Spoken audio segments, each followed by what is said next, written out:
চলো চালু শুরু আরম্ভ। দেখো এমনিতে সেই চুল দাড়ি ভুরু আর আমাদের চাষ চন্দন কে আর ধান বাজবো খারু আর গাই ন গরু সেই নিশ্চিন্তে ঘুমাই হারু।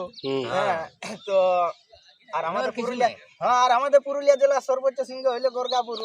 তাহলে জয় গুরু করে আজকে শ্লোকটা করছে শুরু। জয় গুরু জয় গুরু। সেই মহুলিয়া বেনাতে গেলে মানে মহুল আর পরব টাইনে ছেলিয়া ভুলাতে গেলে বেলুন আর চুল কাটতে গেলে সেলুন। আর একটা কথা আছে নাই নুন তো ইয়াই ধুন আর দোক্তা খৈনি খাতে গেলে চুন কিছু পোড়াতে গেলে আগুন ডাল ছনকাতে গেলে রসুন। তাইলে ডায়লগটা আপনারা একটু শুনুন মানে সবাই শান্তি শৃঙ্খলা নিয়ে বসুন ওকে। এমনিতে তো তোমরা জানো যে উড়িষ্যার ভুবনেশ্বর ঝাড়খণ্ডের রাঁচি আর আমার নাম তো সেই সব্যসাচী। তো এখন এইখানের মাঠটাকে এসে গেছি তো মোটামুটি এখন ভালোই আছি। যাই হোক খাচ্ছি যাচ্ছি ঘুমাচ্ছি আর পড়াশোনার ফাঁকে টুকটাক শায়রি লিখে যাচ্ছি। মানে সে একটা কথা আছে যে আখ পড়িলে দবর আর ধান পড়িলে গোবর। তো সব্যসাচী মাহাতো নাম আমার ঢাকা কিন্তু ব্র্যাকেটে চাকলতা নামও করলি বড় তলটার ওইখানে ঘর।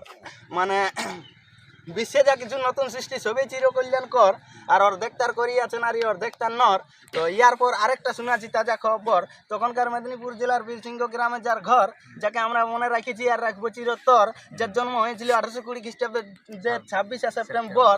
তো সে আর কেউ আমাদের সবারই সুপরিচিত জ্ঞানের সাগর তথা বিদ্যাসাগর। তো ভগবানের কাছে আমি এটাই প্রার্থনা করি যেমন সেই মহান ব্যক্তির প্রতি আমার শ্রদ্ধা থাকে বছরের পর বছর। আর আমাদেরকে তো এখন পুরা করতে হচ্ছে না রোজে রোজেই ক্লাস কি করবি আসে যে কলেজ হাঁটিয়ে যাচ্ছে শরীরের গেলে তো আসতেই হচ্ছে কলেজ যদি বাড়াটুকু নলেজ কি করবে।